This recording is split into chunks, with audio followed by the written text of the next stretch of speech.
Jack was a very kind and generous man, and Jack kept his word no matter what. I don't say those words lightly.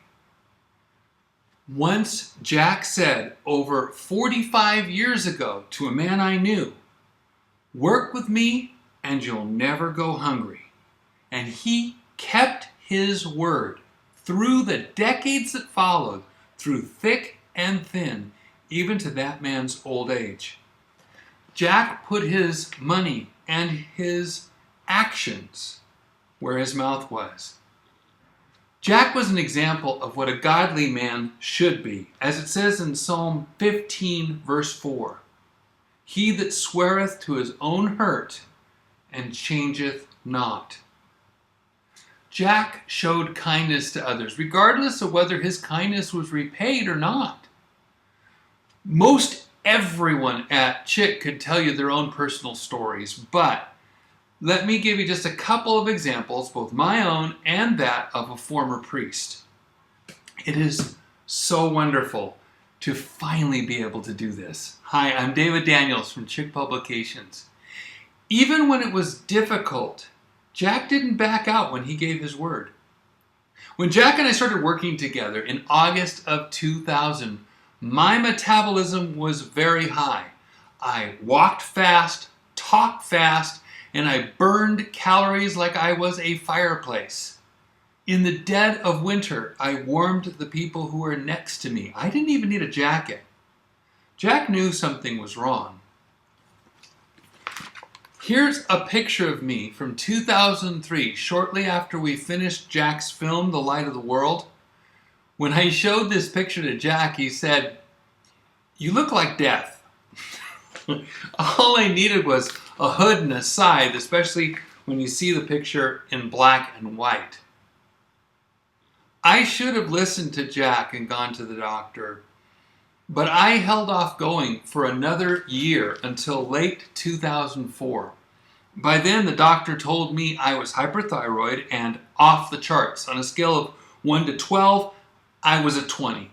I started losing as much as a pound a day.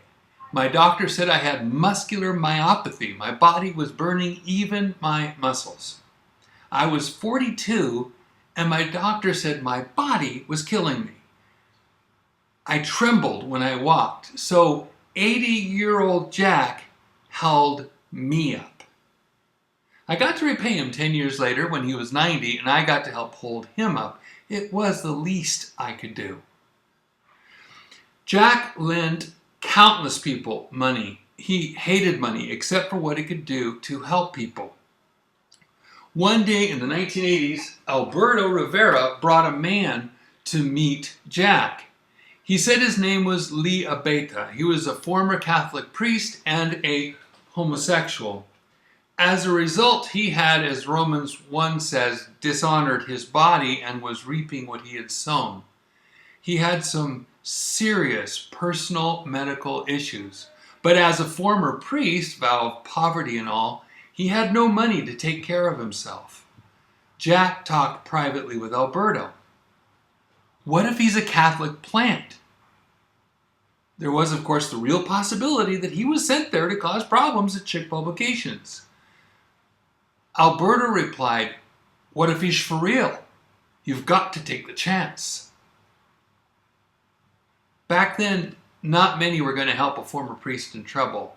After the Second Vatican Council ended in 1965, most churches started making nice with Catholicism. Christian bookstore magazines advised Bible bookstores to start stocking Catholic items like idols of Mary, Joseph, female-looking angels, sometimes even rosaries.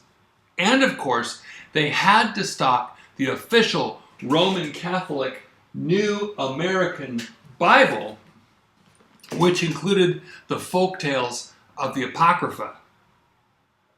Christians were compromising with Catholicism like never before.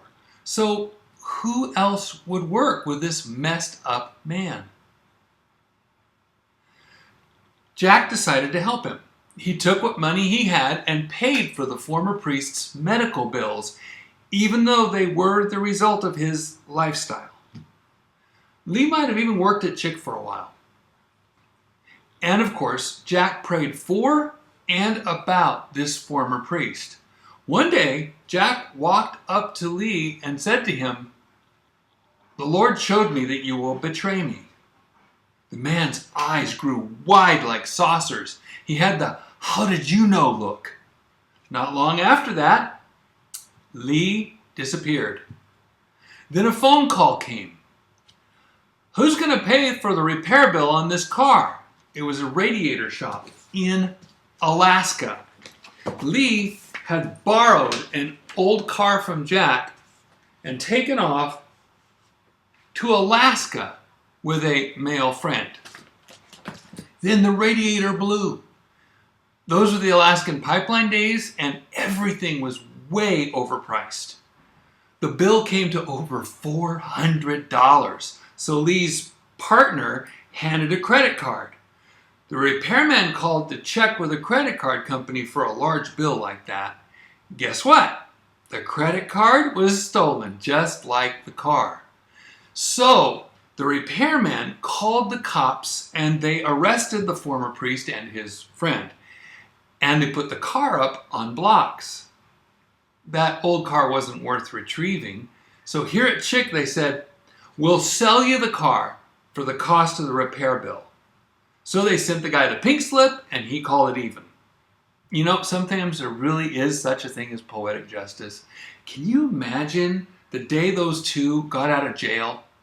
Boy, were they in for a surprise. They were in Alaska, and now they had no car. It had been sold out from under them. They had to laugh about it here at Chick Publications. So Jack has been betrayed before, but that didn't stop him from trying to help wherever he could. James 2:15-17 says, "If a brother or sister be naked and destitute of daily food, and one of you say unto him, Depart in peace, be ye warmed and filled, notwithstanding you give them not those things which are needful to the body, what doth it profit? Even so faith, if it hath not works, is dead, being alone."